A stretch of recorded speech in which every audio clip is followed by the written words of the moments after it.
Muito bem, meus irmãos, vamos à leitura de Gênesis, livro de Gênesis, no seu capítulo 37. Gênesis, capítulo 37.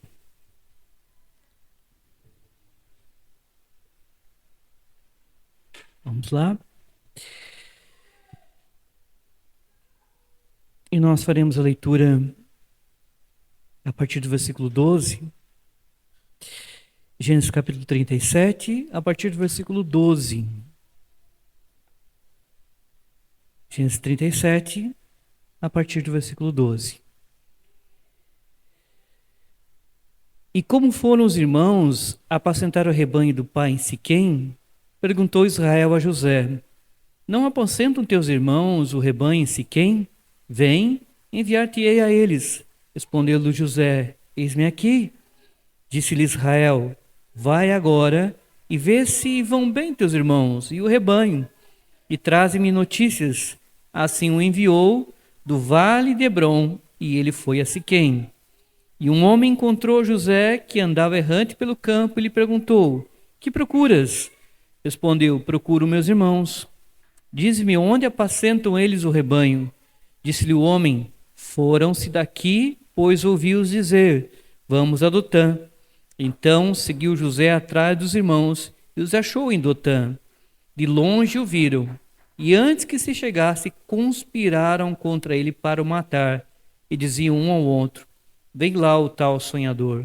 Vinde, pois, agora, matemo-lo e lancemo-lo numa dessas cisternas, e diremos: Um animal selvagem comeu, e vejamos em que lhe darão os sonhos. Mas Ruben, ouvindo isso, livrou-o da mão deles e disse: Não lhe tiremos a vida. Também lhes disse Ruben: Não derramareis sangue, lançai-o nessa cisterna que está no deserto, e não ponhais mãos sobre ele. Disse isso para o livrar deles, a fim de o restituir ao pai. Mas logo que chegou José a seus irmãos, despiram-no da túnica, a túnica talar de mangas compridas que trazia, e tomando-o lançaram na cisterna vazia, sem água. Ora, sentando-se para comer pão, olharam e viram que uma caravana de ismaelitas vinha de Gileade. Seus camelos traziam aromatas, bálsamo e mirra, que levavam para o Egito. Então disse Judá a seus irmãos: De que nos aproveita matar o nosso irmão e esconder-lhes o sangue? Vinde, vendamo-los aos ismaelitas, não ponhamos sobre ele a nossa mão, pois é nosso irmão, em nossa carne. Seus irmãos concordaram. E passando os mercadores, midianitas, os irmãos de José, o alcançaram e o tiraram da cisterna e o venderam por 20 ciclos de prata aos ismaelitas. Esses levaram José ao Egito. Tendo Ruben voltado à cisterna, eis que José não estava nela. Então rasgou suas vestes e, voltando seus irmãos, disse: Não está lá o menino. E eu para onde irei? Então tomaram a túnica de José, mataram um bode e amolharam no sangue, e enviaram a túnica talar de mangas compridas. Fizeram-no levar a seu pai e lhe disseram: Achamos isto, vê se é ou não a túnica do teu filho. Até aqui, meus irmãos. Quero reler o versículo 27. Vinde, vendamo-lo aos ismaelitas, não ponhamos sobre ele a nossa mão, pois é nosso irmão e nossa carne. Seus irmãos concordaram. Meus irmãos, essa é uma história, a história de José, chamado José do Egito.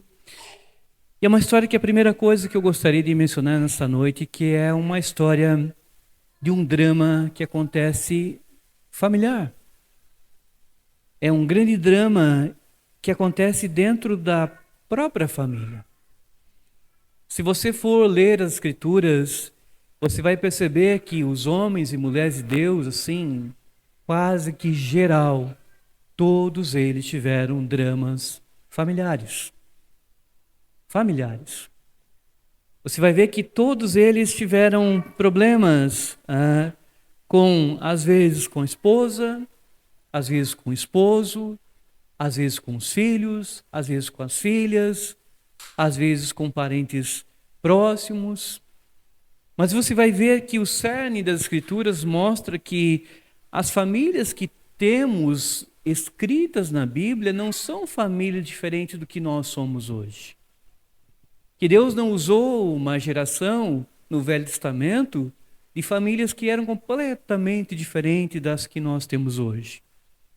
Você vai ver que as famílias que a Bíblia registra são famílias que se repetem hoje nos nossos dias. Como os próprios irmãos aqui falaram, não vamos colocar as mãos sobre ele. É nosso sangue. É sangue do nosso sangue, não vamos colocar sobre as mãos. Ou seja, mostrando que alguns irmãos estão intentando, porque o único que aparece que não quer fazer isso é o Rubem, o mais velho. Mas os outros estão tentando fazer o mal a ele. São 10 irmãos, eram 12 filhos homens. Nós tiramos o Benjamim, que não aparece aqui, mas nós pelo menos temos 10 irmãos aqui, ou se não estão os 10 completos aqui, 10 irmãos intentando matar seu próprio irmão. E quando você olha para as Escrituras, você fica alarmado como os dramas familiares aconteceram nas Escrituras. Após a queda de Adão e Eva, eu pergunto, qual foi o primeiro velório que Adão teve que participar? O primeiro velório foi de um próprio filho. A gente estava falando durante a semana sobre, para alguém, disse, olha, você já assistiu o filme do Benjamin Button? O filme do Benjamin Button começa com uma cena numa estação de trem e um relógio que corre ao contrário. Em vez de correr como todos os relógios correm, o filme do Benjamin Button mostra um relógio que corre ao contrário. E é dito uma frase assim que o normal da vida é que os filhos enterrem os seus pais, mas na guerra são os pais que enterram os seus filhos. Mostrando como não é normal, e nem a morte é normal, porque nós vemos nas Escrituras, mas não é normal que pais enterrem seus filhos. Mas Adão, sendo o primeiro, ele vive, uma das primeiras narrações das Escrituras é justamente um drama familiar. De encontrar um filho no campo, morto, e saber, nós não sabemos em que momento ele soube isso, mas o Senhor com certeza manifestou isso para Adão, para Eva, diz, olha, quem assassinou seu filho, ele também sabia que só tinha o Caim, quem assassinou foi um irmão. Então a Bíblia começa justamente mostrando dramas familiares, dramas em que não somente houve o assassinato de Caim, mas o que acontece? Caim vai para o oriente do Éden e lá vai viver distante do seu pai, distante do restante da família, porque havia assassinado um irmão. E você começa a olhar as histórias, você começa a ver que uma por uma das histórias bíblicas vai encontrar um drama às vezes maior, um drama menor dentro da própria família. Dentro da própria família. E aí, nesse momento, quando você lê as Escrituras e você transfere para os dias de hoje, você pergunta assim, e hoje? Será que as coisas mudaram? Será que hoje, por exemplo, nós conseguimos ter famílias sem dramas? Sem profundos problemas? Sem raízes que ficaram, às vezes, em nossas vidas, alguns que a gente começa a conversar e alguns acabam se abrindo um pouco. E às vezes você descobre que algumas pessoas tiveram profundos dramas familiares lá no passado. Profundos dramas. Eu lembro quando fui estudar no IBEL, no Instituto Bíblico Eduardo Lani, em Minas, e aí lá tinha um internato masculino, e lá tinham vários alunos, os homens dormindo no internato lá embaixo, as mulheres no de cima, internato de cima, e nós começamos a conversar sobre a nossa vida. Aí começou a conversar com um, ele tinha um problemão lá na família, de como ele foi criado. Conversava com outro, um problemaço. Conversava com outro, e nós começamos a perceber que quase todos que estavam ali eram filhos de famílias desestruturadas, de famílias que haviam havido tragédias, de famílias que a mãe, tinha criado sozinha os filhos, que tinham tido vários problemas familiares. Mas o Senhor, num determinado momento, foi bondoso e alcançou e fez com que conhecessem o seu filho Jesus e entendesse que havia um Pai celestial, que os escolheu como filhos e o amou como filhos por meio de Cristo. Mas se nós formos olhar para a vida, para a família, nós muitas vezes nem temos coragem para falar e contar algumas coisas que acontecem conosco ou aconteceram conosco. Eu não estou dizendo que contemos, mas o que eu estou dizendo é que as nossas famílias, elas não são diferentes da família de Jacó, que aqui é chamada de Israel, que tem vários filhos e tem problemas entre os próprios irmãos. Que os irmãos odeiam tanto um dos irmãos que querem matá-lo. Será que nós não temos hoje, por exemplo, entre nós mesmos, alguém aqui que não se relaciona bem com o seu irmão e o seu irmão lhe odeia, ou você odeia o seu irmão? Ou será que o problema é entre o filho e a mãe, que o filho odeia a mãe odeia o filho? Mas como é que acontece na vida cristã? Deus não deve trabalhar em nossos corações?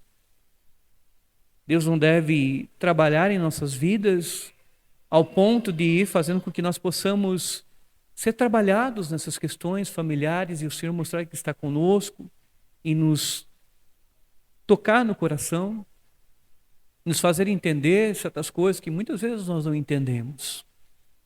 Aqui está, como eu disse, um drama em que os irmãos querem, quando José chega para ir lá ver como é que seus irmãos estão, eles odeiam José, os seus irmãos odeiam José. E como o texto diz, quando eles viram ele chegando, eles começaram a maquinar para matá-lo e falar que um animal selvagem o comeu, versículo 20. Vejamos como lhe darão os sonhos. São movidos de inveja de José. Aqui, claro, o pai, a Bíblia demonstra que o pai tinha um filho preferido, que é o José, fez uma túnica talar, isso gera muitas vezes problemas familiares, em que o pai dá mais atenção para um e não para dar atenção para outro, gera revolta naqueles que não recebem carinho e amor, mas não justifica aqui a violência em que eles estão se manifestando para matar o seu irmão. Mas o que eles querem é matar o seu próprio irmão. E aqui você fica se perguntando como pode alguém ter um coração capaz de odiar seu próprio irmão de sangue ao ponto de querer executá-lo. E isso acontece muito comum. Muitas vezes, nós achamos assim, mas não, pastor, eu nunca pensei em matar. Mas João diz que o negócio é muito mais sério do que nós imaginamos. Na primeira carta de João, João fala assim que aquele que não consegue amar aquele que vê, não pode dizer que ama a Deus que não vê. E ele fala, aquele que não ama seu irmão é assassino. É assassino. Ou seja, você não está assassinando com as suas próprias mãos, mas dentro do coração não existe nenhum sentimento de fato de amor pelo próprio irmão. E há um ódio no coração. E João diz que é assassino quando se faz isso. Ou seja, o ódio que se esconde no coração não é uma coisa em que você possa achar que Deus não o vê, ou achar que o pecado é só quando vai e se executa o pecado, no sentido, João diz isso. Olha, se alguém diz que ama a Deus, mas não consegue amar o seu irmão a quem vê, então ele não fala a verdade, não é verdadeiro, ele é mentiroso. Porque nós precisamos aprender a fazer isso. E aqui um drama, é como eu disse, que demonstra que eles claramente não se incomodam de conversar entre si, de matar a José, de executar a José. Então, se cada um de nós, como eu estou dando esse exemplo, cada um de nós fôssemos contar a nossa própria vida, eu duvido aqui uma família que nós não tenhamos os chamados dramas familiares. Duvido. Entre nós mesmos, em coisas que já passaram, em coisas que ainda enfrentaremos. Aqui, como eu disse, é um drama que vai passar com José, que é pai. São dramas que passam, por exemplo, com José, que aparece aqui, que já tinha perdido a mãe. Já tinha perdido a mãe. O Benjamim, que cresce desde o nascimento. Note, o Benjamim, que é irmão de José, cresceu desde o nascimento sem poder ter uma foto da mãe. Uma foto da mãe, porque ela morreu quando deu a luz a ele. Ela morre no parto. Raquel morre no parto de Benjamim. O Benjamim é um dos filhos de Jacó, que faz parte dessa família, que nunca viu a mãe um dia sequer junto com ele. Então você vai olhando os dramas familiares, o drama de Moisés, e a gente poderia citar tantos outros. Então quando nós passamos por isso, nós podemos achar que nós estamos sendo uma exceção e nós é que estamos passando por isso, mas não, a Bíblia demonstra que homens de Deus e mulheres de Deus, desde o Gênesis, enfrentam situações como nós muitas vezes temos que enfrentar hoje. A grande questão é como nós enfrentamos esses momentos. Como nós, por exemplo, vivenciamos esse momento, esse instante que as coisas acontecem. Mas vejamos aqui alguns versículos para meditarmos algumas outras coisas. Então eles querem matá-lo. O Rubem diz, não vamos fazer isso. Vamos jogar na cisterna aqui. Vamos jogar na cisterna. E jogam ele. Cisterna era um local onde as cisternas são muito usadas no chamado Oriente Médio. E as cisternas eram locais herméticos, ou seja, onde a água não escoa a água. É um lugar, tipo uma caixa d'água que era furada geralmente na própria rocha. Então era furado na própria rocha, aquele buraco grande, justamente para que quando chovesse, viesse a chuva, em momentos raros em Israel, viesse chuva, eles pudessem coletar aquela água que caía de chuva e caísse na cisterna. E a cisterna está vazia. A cisterna está vazia. Tanto é que eles estão procurando campos para levar os rebanhos para apacentar, dando uma demonstração que eles estão com dificuldade dos campos. Quando José vem e eles têm ideia de matar, o Rubem diz, não, vamos fazer o seguinte, vamos jogar ele ali na cisterna. Esse local de captar a água. Vamos jogar ele ali na cisterna. Depois nós vamos ver o que nós fazemos. Vamos para tentar livrá-lo da mão dos irmãos. Pelo menos o Rubem serve aqui como um filho mais velho, que também lá na frente a gente vai ver que ele também pisa na bola em determinados momentos, mas pelo menos aqui ele tem a sensatez e perceber que o que os irmãos estavam fazendo, estavam maquinando, era algo muito demoníaco. Muito demoníaco. E ele tenta agir aqui para que não matem o José.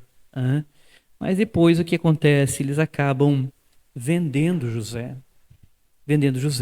Isso está lá no versículo 27 em diante. Vinde, vendamos os ismaelitas.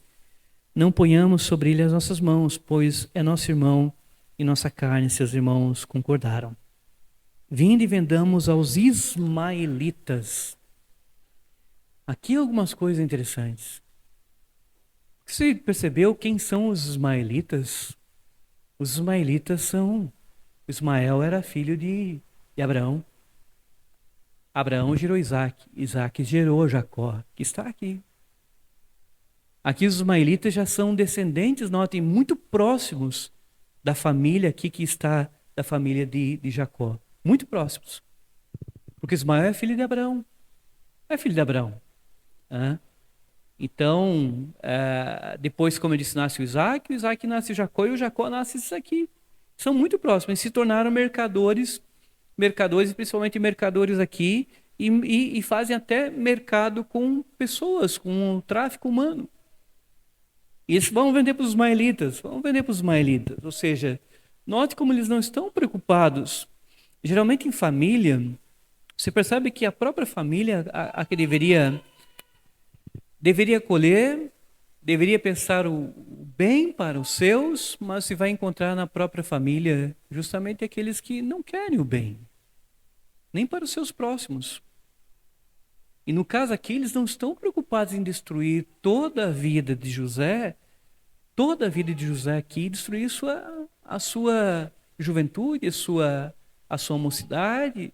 Não estão preocupados com o que vai acontecer, se vão levá-lo para se tornar um escravo de casa, um escravo sexual, o que eles vão fazer com José? Não estão preocupados. O que eles querem é se livrar de José. E quando você percebe isso, você vai perceber que exatamente acontece assim. Aqueles que deveriam mais nos amar, geralmente são pessoas que às vezes querem fazer o mal para a vida. Note que interessante.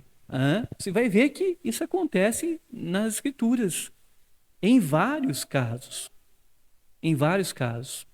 Aqueles que deveriam nos acolher, aqueles que deveriam nos amparar, aqueles que deveriam nos cuidar, são aqueles que querem gerar o próprio mal. E aqui a gente nos pergunta, a gente pega e nos pergunta assim, a gente deve parar e pensar assim que isso não deveria acontecer, e ela faz parte de um mundo caído, de uma terra caída.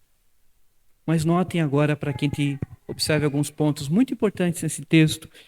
Então eles planejam vendê-lo e diz, versículo 28, e passando os mercadores midianitas, os irmãos de José o alcançaram e o tiraram da cisterna e o venderam por 20 ciclos de prata aos ismaelitas. Esses levaram José ao Egito. Então aqui é muito importante você pensar também, porque muitas vezes nós lemos os versículos e lemos os versículos correndo. Porque eles pegam o José e vendem o José. E nós deveríamos parar para pensar aqui nesse personagem, no personagem José, o que passou pela cabeça de José naquele momento que os irmãos estão fazendo isso com ele. É como eu disse, eu acho na quarta-feira, eu não acredito que o José, naquele momento em que eles o vendem, o José disse, não, eu sou um homem que confio muito no Senhor, eu sei que o Senhor está fazendo isso e que estou sendo vendido, mas alguma coisa lá na frente. O José, como um homem, como nós somos, deve ter manifestado certos sentimentos nele aqui, terríveis, terríveis. E talvez uma das primeiras coisas que José deve ter falado quando ele foi vendido pelos irmãos e os mercadores começaram a levá-lo, e ele começou a olhar para trás e viu que não tinha mais volta, que eles estavam realmente levando. Se imaginou os primeiros quilômetros, quando eles estavam levando ele como um produto vendido? O que passou no coração dele? Como ele vai assim se distanciando dos irmãos que são capazes de, talvez dando risada, vendendo, pegando dinheiro, colocando no bolso, provavelmente gastaram com isso alguma coisa, e ele sendo levado para longe da sua família, daqueles que ele conhece, a incerteza do que vai lhe acontecer, para onde ele vai. E sabe o que acontece quando nós passamos por momentos assim? Nós não sabemos muitas vezes o porquê. Nós não conseguimos saber o porquê. Nesses dramas familiares, muitas vezes não sabemos onde vai terminar. Não sabemos como as coisas vão acontecer. Porque muitas vezes nós passamos, e eu acredito que José tenha feito isso, talvez uma das palavras que mais venha à nossa memória, à nossa boca, é por quê? Por que, Senhor?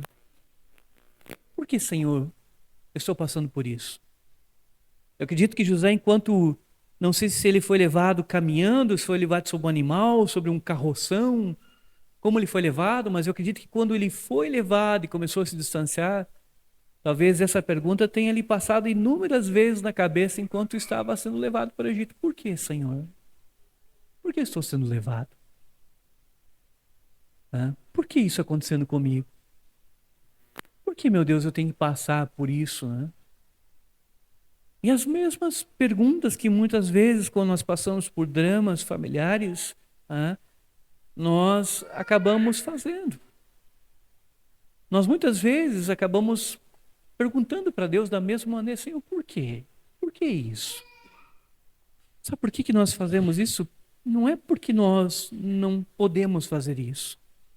Deus é um Deus que se relaciona tanto conosco, que Ele conhece o nosso coração. Ele conhece a nossa natureza, conhece o nosso ser. Ele conhece até mesmo muitas vezes, nossa indignação. Como eu disse na quarta-feira, quando o Jó estava passando por tudo aquilo, o Jó tem uma explosão. E o Jó, no capítulo 3 de Jó, o Jó tem uma explosão da natureza dele, que ele estava sentindo. E o Jó diz assim, olha, puxa vida, maldito seja o dia em que eu nasci. Quem me dera e quem veio dar a notícia para o meu pai dissesse, olha, ele não conseguiu nascer vivo. Quem me dera que eu não tivesse nascido. O que ele está mostrando ali é um reflexo da dor que ele está sentindo, da agonia que ele está sentindo na alma. E justamente é exatamente assim como nós passamos, porque muitas vezes nós não conseguimos fazer uma leitura daquele momento que nós estamos passando, por que nós estamos passando. E é nesse momento que nós temos um Deus único, verdadeiro, que trabalha e trabalha até mesmo. Note que Deus está cumprindo seus planos por meio do pecado dos irmãos de José. O curioso é que Deus não deixa de trabalhar mesmo os dramas familiares. Ele não deixa de trabalhar mesmo nas tristezas em que nós passamos. Ele não deixa de trabalhar mesmo nas agonias que nós passamos. Ele tem sempre um propósito para trabalhar em nossas vidas, para nos fortalecer, para nos mostrar como Ele foi bondoso, como Ele é maravilhoso conosco, como apesar de passarmos, a mão dele sempre está conosco. Note José. José de fato foi vendido pelos irmãos. Deve ter perguntado a Deus muitas vezes, por que, Senhor? Mas durante que os anos foram passando, uma das coisas que José viu é que a mão do Senhor sempre estava com ele. Sempre com ele, sempre com ele. Deus nunca retirou os anos que vão se seguir na vida de José. Deus nunca retirou o que ele precisava passar. Mas uma coisa que você percebe é que Deus sempre mostrando que estava presente com ele na vida dele. Então, se nós queremos ter uma real experiência com Deus, a real experiência com Deus não é uma experiência em que nós temos uma vida em que tudo dá certo e tudo é maravilhoso. Em que todas as coisas funcionam bem, todas as coisas vão bem, e a gente termina a vida lá com 100 anos e a gente é recolhido ainda de uma forma gloriosa para os céus. Não é assim. Mas é uma vida muitas vezes de agonia, de tristeza, de incertezas, de porquês, mas com a mão do Senhor presente em nossas vidas.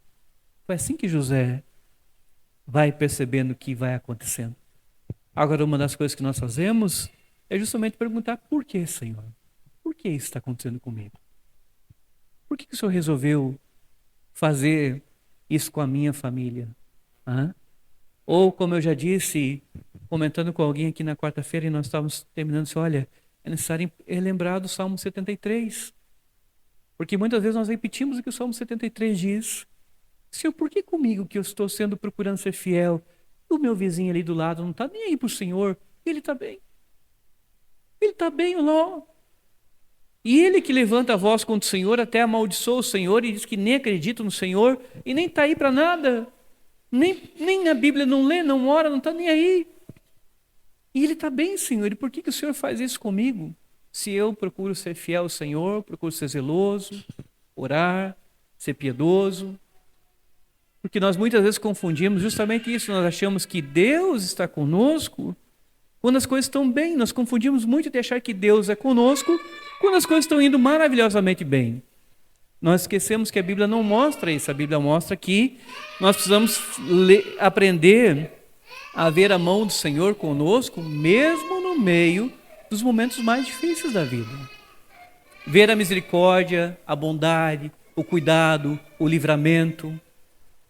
Estava dizendo para Denise, olha, um dos pastores do nosso presbitério, um carro veio, bateu na lateral dele, assim, do motorista, mas bateu, afundou o carro, assim, fez um estrago enorme no carro. Mas Deus, pela sua graça, o que acontece? Não é o fato de ter livrado, mas o fato de que ele saiu dali bem. Saiu dali bem. E vários dos pastores colocaram assim, olha, que livramento pelo carro que a gente viu ali. Que livramento.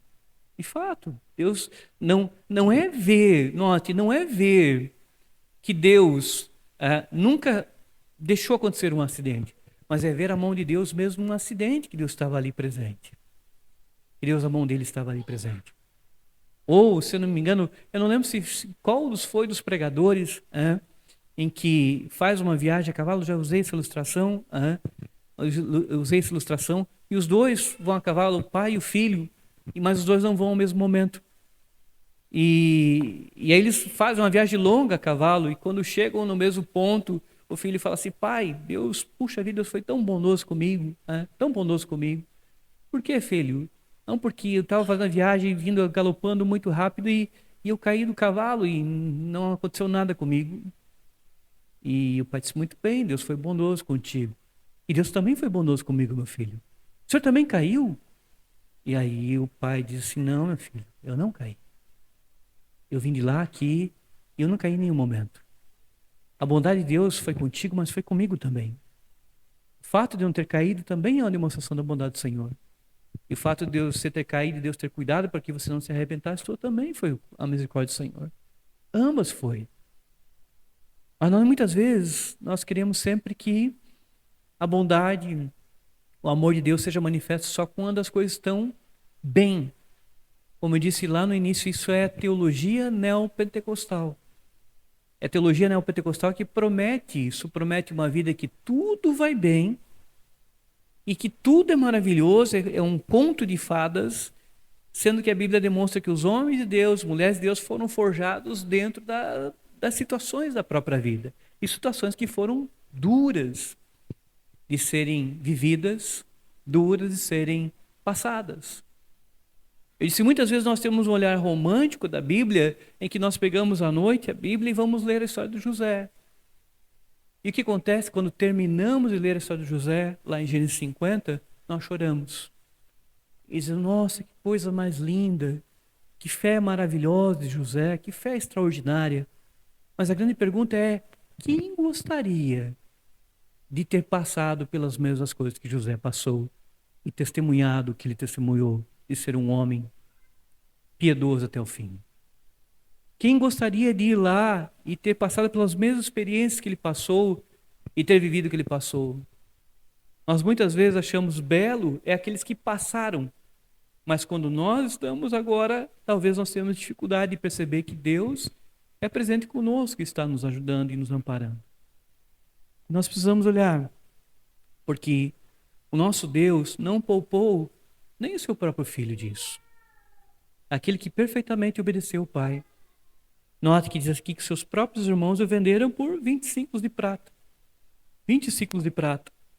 Não foi assim com o Senhor Jesus? Não foi seu próprio povo, seus próprios estavam ali, seu próprio povo quem o vendeu também? Não foi Judas, um amigo próximo, assim que estava ali, que vendeu o Senhor também por prata e entregou o Senhor como que fosse, porque José é um tipo de Cristo. É uma tipologia de Cristo. Se você observar, ele é uma tipologia de Cristo. Você se olha para certas situações que José está vivendo e se percebe que isso tem ligação com o Senhor Jesus. Note o que eles querem fazer com ele. Não, vão matá-lo. Vão matá-lo.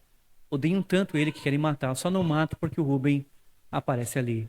Com o Senhor é vendido e o Senhor é morto. Não apenas vende, mas matam o Senhor. O Senhor é vendido por 30 ciclos de prata, 30 moedas de prata, e o Senhor é vendido e é morto. O José não foi porque o Rubem intercede e eles acabam mudando ali e acabam vendendo como mercador. Então, meus irmãos, a nossa vida ela é assim. Talvez alguns de nós não tenhamos dramas familiares. Eu, na minha família, estava comentando isso com alguém, né? O meu avô morreu com 92 anos, muito crente, foi com ele que eu aprendi a vida cristã, vi nele. Mas um dos maiores dramas do meu avô foi ser pastor por muitos anos, ter conduzido muitos a Cristo, mas seus próprios filhos, a maioria, nem aí para a fé em Cristo. Nem aí para a fé em Cristo. E a maior tristeza dele em sua vida era justamente isso. Ah, pastor, mas ele deixou de dar exemplo. Não, meu avô nunca deixou de dar exemplo. Volte e veja. Volte e veja. Ou pegue o grande profeta Samuel, o último juiz de Israel, e perceba o que acontece com os filhos deles. Deus reprova os filhos de Samuel, porque Samuel não havia reprovado seus filhos, não havia também dado uma orientação correta aos seus filhos. Mas não é pelo fato de ele não ter dado também, porque ele, e isso mudaria a salvação, porque Deus também tem os seus eleitos. Mas note, o Arão tem 2 filhos que morrem dentro do tabernáculo, fulminados pelo Senhor dentro do tabernáculo. Você vê o Eli também criando o pequeno Samuel, enquanto diz que os filhos de Eli eram filhos de Belial. Se nota que coisa curiosa, assim, ele criando o filho da Ana lá no templo, e no outro lado diz o texto bíblico que os seus próprios filhos eram filhos de Belial. E ele era um homem de Deus. um homem de Deus, mas seus próprios filhos não queriam saber. Não estavam nem aí, nem um pouco preocupados com a vida com Deus. Isso são dramas que os homens de Deus viveram e viram. Viveram e viram, assim também como José está vivendo. Vivendo esse momento aqui, sendo vendido, sendo levado para ser negociado lá no Egito. Negociado no Egito. Muitas vezes nós lemos as histórias bíblicas e nós passamos correndo, ou nós não paramos para fazer assim meditações assim, do que ele deve ter passado. Do que ele deve ter passado. E quando isso foi trabalhando no seu coração. Porque notem que interessante, como eu disse para vocês, nós não conseguimos ver o amanhã. Então, tristezas e angústia que nós passamos hoje, nós não conseguimos ver qual é o sentido dela para amanhã. Ou para a semana que vem.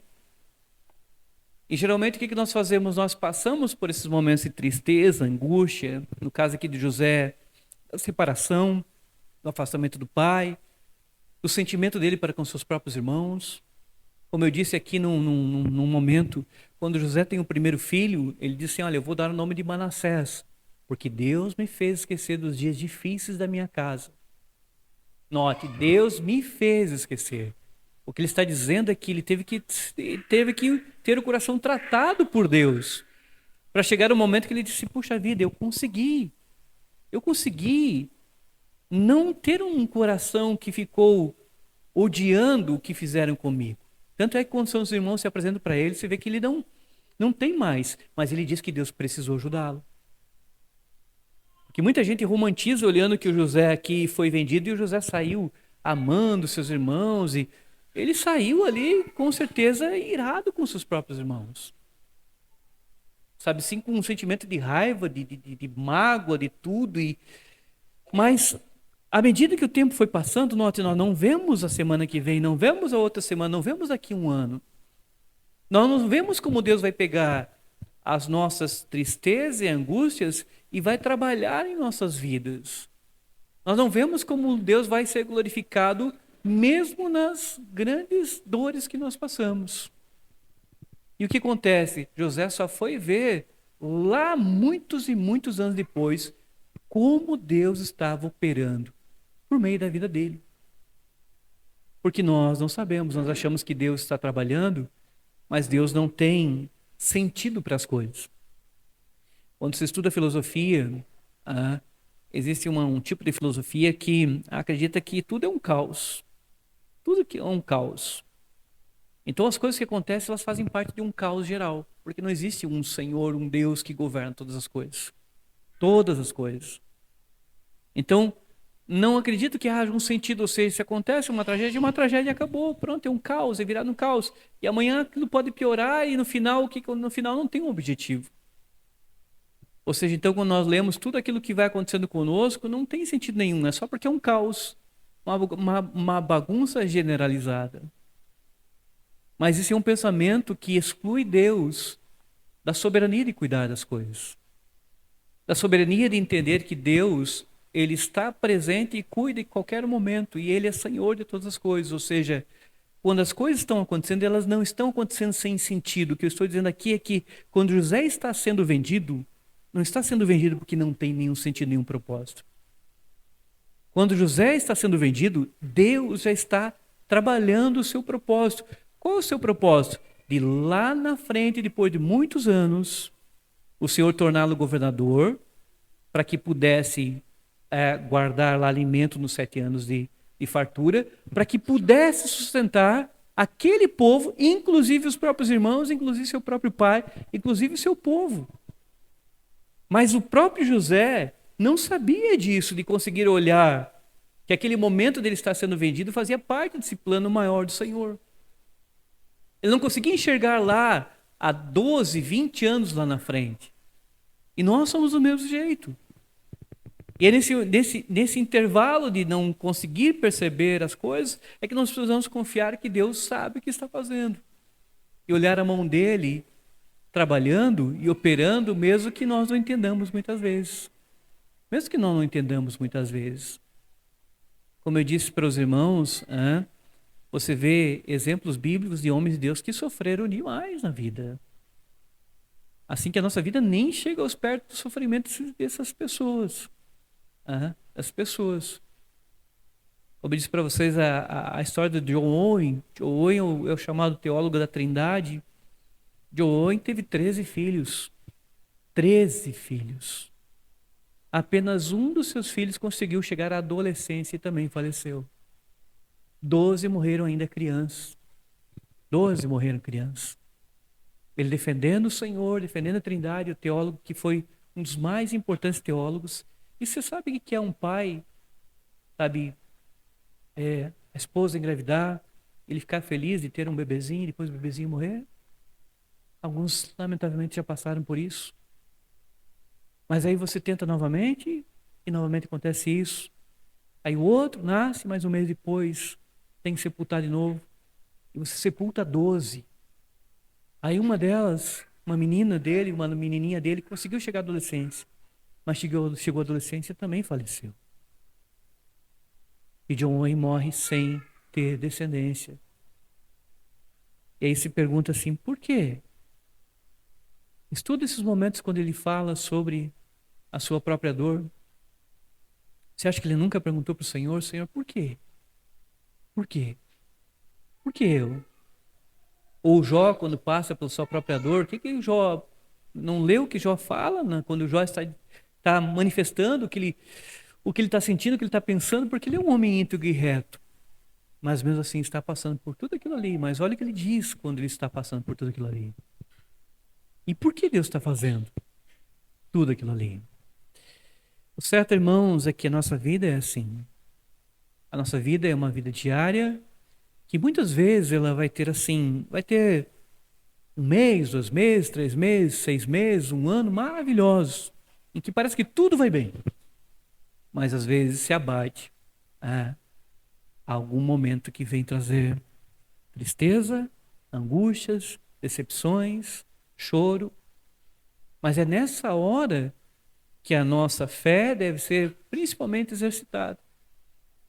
Não é só quando as coisas estão indo bem, quando, como diz o vento, está soprando a favor. É quando o vento está soprando o contrário que nós precisamos principalmente exercitar a fé. Porque se a fé for só para momentos bons, então que fé é essa?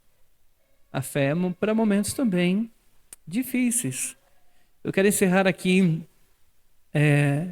falando um pouquinho sobre os propósitos de Deus. Quando notem que o pensamento do Novo Testamento é, como disse José, um tipo de Cristo. Quando o Senhor está com os seus discípulos, o Senhor fala assim, logo após o Pedro ter falado, tu és o Cristo, o Filho de Deus vivo. E o Senhor disse, bem-aventurado és tu, Simão Bar-Jonas, porque não foi carne nem sangue quem te revelou isso. E logo após o Senhor começa a falar, olha, mas importa que o Filho do Homem seja entregue na mão dos gentios. E o Filho do Homem seja escarnecido, zombado, trajado e seja morto. E ao terceiro dia ressuscite. E o Senhor fala isso claramente para eles. E note o que acontece. O Senhor está dizendo coisas que ele precisa passar, ou seja, são momentos, como eu disse, momentos difíceis que ele tem que passar. O Pedro faz o quê? Senhor, vem cá. Vem aqui num cantinho. Porque olha a cabeça do Pedro. O Senhor não fala que isso vai te acontecer. Não diz essas coisas. Isso não vai lhe acontecer de jeito nenhum. Ou seja, a ideia de Pedro é que o Senhor não deve passar por essas coisas. Qual é a ideia de Pedro? Talvez a ideia de Pedro é que o Senhor vivesse sempre tranquilo, bem, e não enfrentasse a cruz. Não enfrentasse o sofrimento. Não enfrentasse a dor. Não enfrentasse a traição. Não enfrentasse a lança trespassar no seu corpo, nem a humilhação que o Senhor iria passar. E o Pedro chama o Senhor e quer dar um conselho, justamente mostrando, Senhor, não fala isso que vai acontecer. É como se Pedro estivesse dizendo, Senhor, a sua vida vai sempre ser boa, maravilhosa, não fala isso, né? Você deve estar aí com febre, o Pedro, essa é a ideia, mas o Pedro falou, Senhor, tá meio, o Senhor quer um remédio, o Senhor está com febre, o Senhor está falando umas coisas que não, o Senhor sabe, arrete de mim, Satanás. Tu não cogita das coisas de Deus, tu cogita das coisas dos homens. Porque são os homens que pensam assim, que sempre tem que ser dessa forma. Só que Deus, no seu plano eterno, havia planejado para que o Filho fosse morto para que nos salvasse. Mas a leitura de Pedro é justamente a ideia de que as coisas que o Senhor está narrando que vão acontecer, ele não vai passar. E o Senhor sabia que passaria. Tanto é que o Senhor, quando vai orar, o Senhor ora tão intenso, Pai, se possível, passe em mim esse cálice. Ou seja, o Senhor não está dizendo que esses momentos são momentos fáceis, e muito menos a cruz. Mas o Senhor disse, olha, mas cumpra-se a tua vontade, não a minha. E aqui também, nessa parte aqui, o curioso é que o José é vendido, vai para o Egito, e o Senhor vai trabalhando na vida dele, na sua própria vida. Na sua própria vida, para que o José lá na frente, como o Senhor conhece a história e conhece como as coisas vão terminar, para que convirja para a glória de Deus.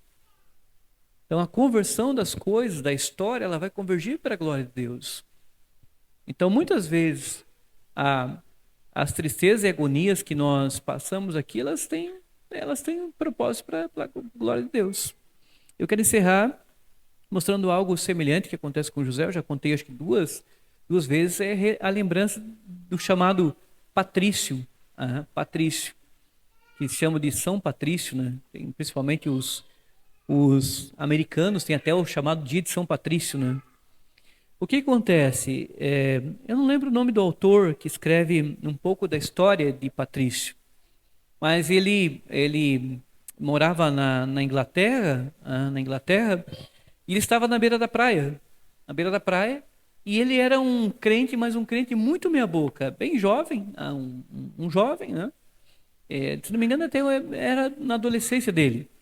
E ele era um filho de um diácono de uma igreja da Inglaterra, e estava na beira da praia, e os piratas que traficavam pessoas acabaram atacando e acabaram pegando o Patrício como um escravo, exatamente como aconteceu com José. E ele é levado para a Irlanda. A Irlanda, para se você olhar, a Inglaterra é uma ilha, a Inglaterra está ali numa parte de uma ilha, e do outro lado assim tem a Irlanda, que também, a Irlanda do Norte e a Irlanda do Sul também é uma ilha, as duas juntas estão numa ilha. E os mercadores acabam atacando, pegam o Patrício e levam para a Irlanda. E ele é arrancado de perto do seu pai, da sua mãe, da sua família, do seu lar, e é levado para lá. Mas ele era um crente muito meia boca. Muito meia boca. Só que o fato de Deus ter levado ele daquela forma, arrancado e vendido como escravo, e lá ele ter passado anos na Irlanda como escravo, levou ele à conversão genuína.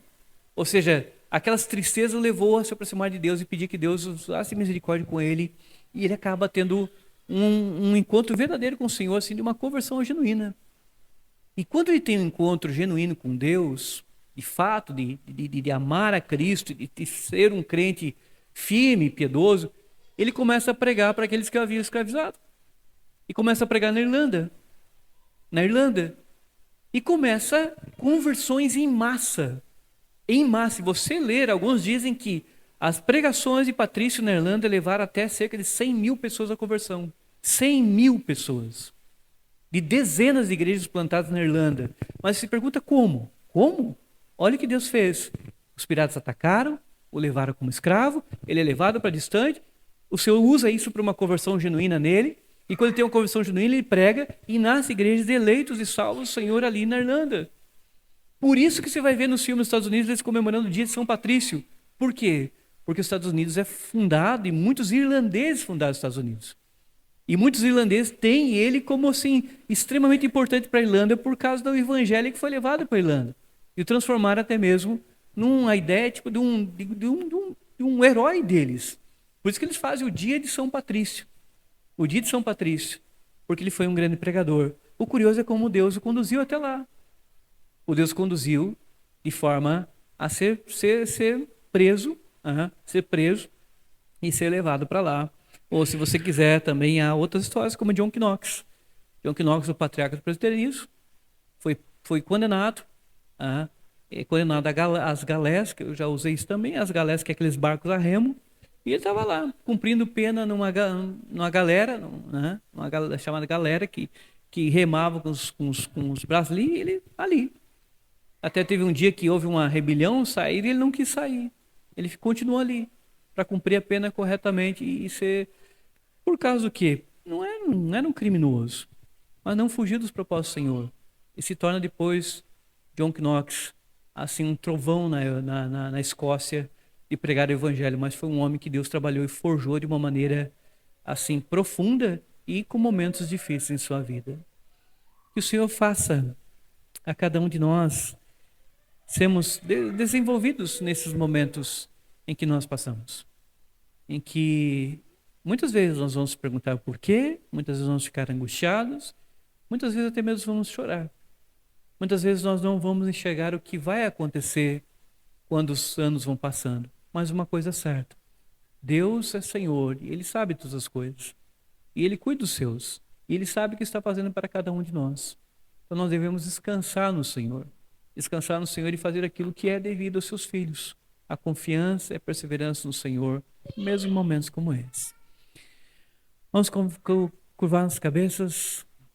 Sermos gratos ao Senhor mais uma vez, por esse dia, por esse momento. Senhor, muito obrigado, Pai. Mais uma vez estamos juntos, mais uma vez reunidos aqui, Pai, nesse dia que o Senhor nos deu. E nós te agradecemos, Pai, porque sempre lembramos da liberdade que temos, sempre lembramos do país em que vivemos, que o Senhor abençoa, nos dando sempre muita fartura no nosso Brasil, a liberdade que ainda temos. E principalmente, Senhor, Tu tem abençoado nossa nação, apesar de tantas coisas. Porque muitas vezes esquecemos das Tuas bênçãos e não somos gratos a Ti.